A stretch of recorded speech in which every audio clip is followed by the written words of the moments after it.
The Ontario Legislature has completed the summer session. There's been a lot of issues talked about during this session. COVID-19, of course, has been the focus. Here's Judith Montieth Farrell from Thunder Bay, Atikokan. James with Net News Ledger. Joining us by phone is Judith Montieth Farrell, who's the MPP in Provincial Parliament for Thunder Bay, Atikokan. Judith, welcome to Net News Ledger.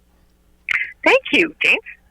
You've just completed a COVID-19 session of the legislature down in Queen's Park, and what do you think the overall of that session would be?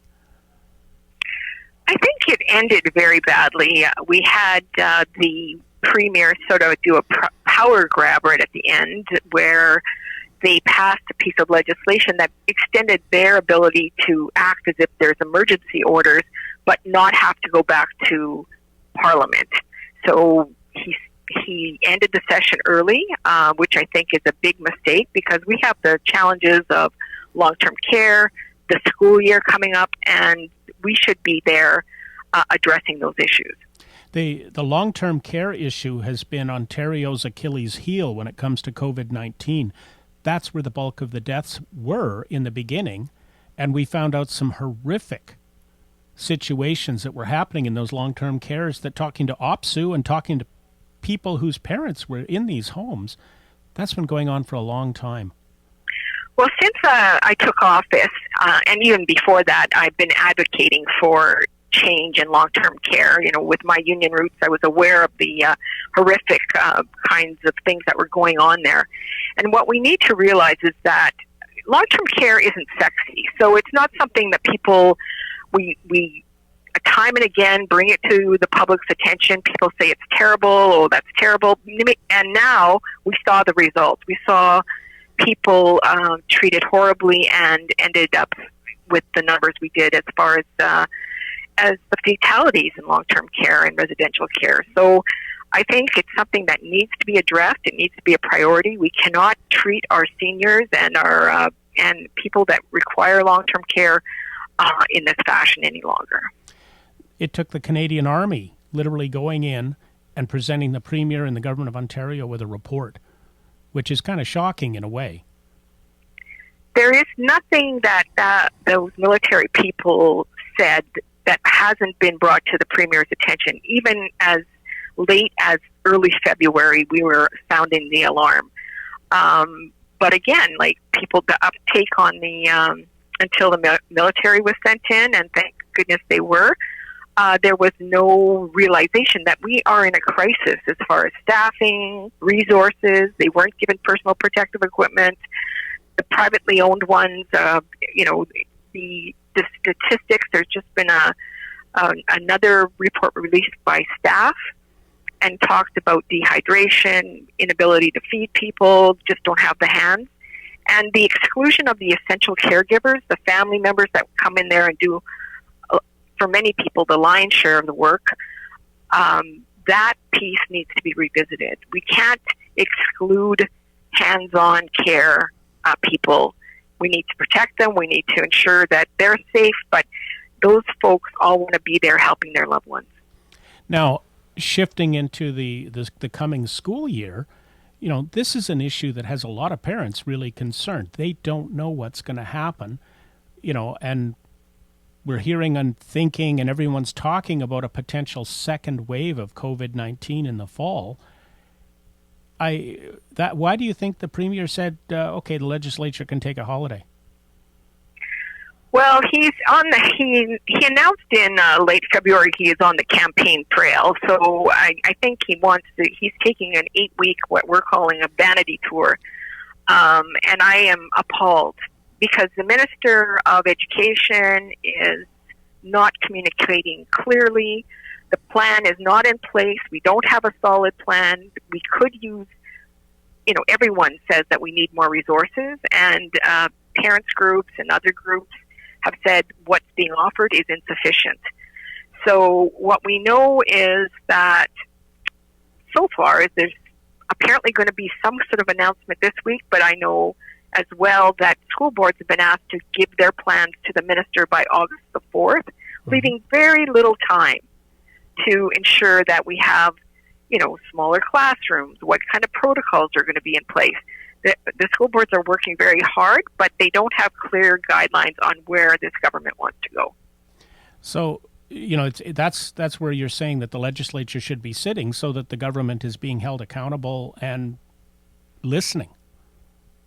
Exactly. I mean, no government could, go through something like this and not maybe in hindsight think, gee, I should have done things different. But what I'm seeing is a government that is unwilling to look at the mistakes they've made. They said, well, we're not as bad. They said time and again, we're not as bad as the U.S. Well, that's not something to be proud of, that we had over 3,000 seniors die. I mean, to me, that is a fundamental problem. And the children, they're our most precious resource. Parents need to know what to expect. They have jobs. Many of them are having to return to work. The child care piece is not there. We don't have the spaces for people to go back to work. And we brought these things up and said, we need a plan. And we have, we proposed things to the government, but they've decided to take a holiday. Now, getting a little closer to home, first off, the Thunder Bay District Jail, we had an interview last week with Saul Mamakwe, who's, basically very adamant that there needs to be change. The government is making announcements that there's going to be change. Why is this taking so long, Judith? Well, James, if I had $1 for every time they start announcing these things, it was funny in the last, things like, oh, we're going to build the jail, and oh, it's at the next stage, and everyone gets hopeful, and they're doing a P3 model, which takes longer. But it's a crisis in that jail. It's inhumane in that jail. And so what we need is a plan until we build a new facility, and, to keep the residents safe, but also keeping the staff safe. I've toured that jail, and it is unbelievable. You wouldn't keep animals in the state that those people are being kept. And then we wonder why, for one, we seem to have the justice system or the legal system doing almost like catch and release. The police work really hard to catch people. The judges realize there's problems in the jail, and it's coming into their decisions. Some of these guys are getting bailed out, and there's hardly anybody now getting arrested who isn't in breach of conditions. And that's probably part of the overcrowding in the jail here in Thunder Bay. Well, I don't think it helps the situation at all. And, I don't think everyone agrees that this needed to be a priority sooner. And, we keep on announcing it, but we're not going to see any action on that before the next election for sure. So they can, drag it out again and say, oh, we're going to have a new jail. Now, through the spring session, we've been talking a lot about transportation issues in Northern Ontario. First of all of the tourism outfitters are having probably the worst year in their ever history with the border being closed. Some of them are reaching out trying to offer, discounted staycations to Ontarians. But between the transportation, which is, airplanes for these companies, they do float plane operations, they're basically shut down because of the cost of insurance. What progress has been made, or has there been progress made there yet? It was interesting because in the Finance Committee, I sat in on a special session where they had the hospitality industry, able to make submissions with regards to their challenges through this COVID crisis and in the impact on their business.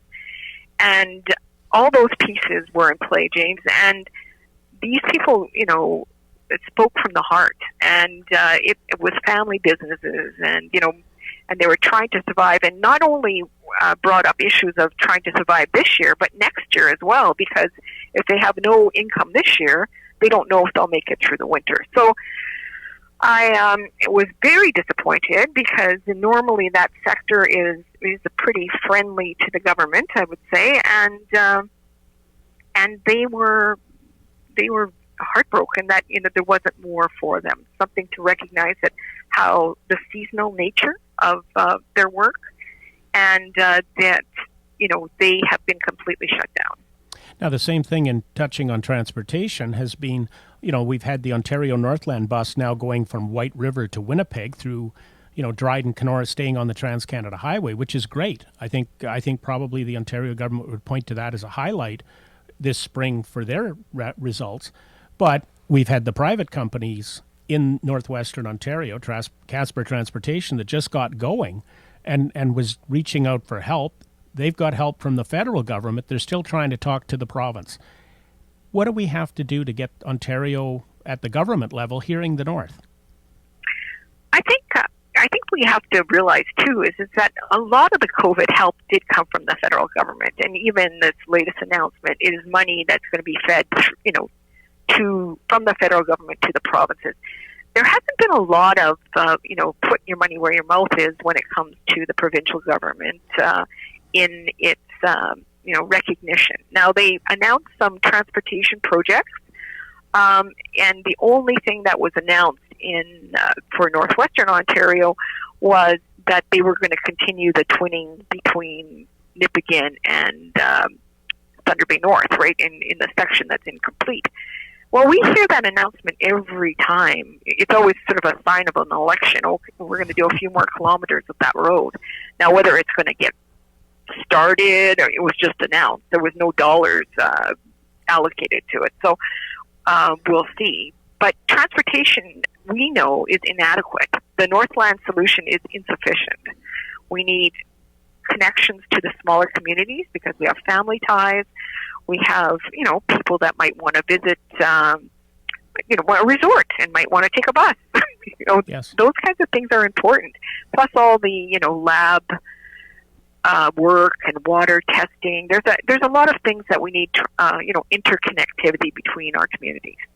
Now, I interviewed Premier Ford about 2 weeks ago, and he told me in that interview, and I'll quote, that I'm about to get political, James, and he proceeded to tell me that he really doesn't know who our MPPs are here in Thunder Bay, Superior North, and he doesn't know our MPP in Thunder Bay, Atikokan.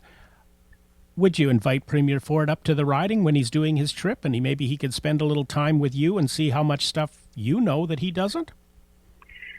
Yeah, that's, very, his relationship with the truth is problematic for a premier.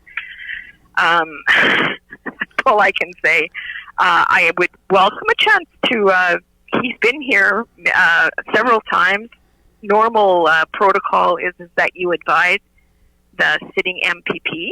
Yes. When there is, people visiting, and when the Minister Yakubuski came to visit, who is the Minister of Natural Resources, I did, Michael and I joined him and was there, had a visit. But that, Premier Ford is maybe not in the House enough to listen to who I am, but he definitely knows who I am. Saul Mamakwe has invited him up north to Neskanjika, where there's been a 25-year boil water advisory, and has made that invite. I haven't heard anything from the Premier yet if he's going to accept Saul's interview either, or rather his invitation. So there's a lot going on. Closer to home here in the riding, what message for the Thunder Bay Atikokan and people in Thunder Bay and Atikokan, Fort Francis, and through the riding would you like to share with them? I'd like to share that I hope people take the wearing of a face mask seriously. We've done very well here in Northwestern Ontario and have been very careful, and I would hate to see, as we have more visitors coming through our area, we would like to ensure that everyone stays safe. And I really have to applaud the work of all levels of helpers, of the essential services. They've done a remarkable job. Our municipal partners have been incredible. The health authority.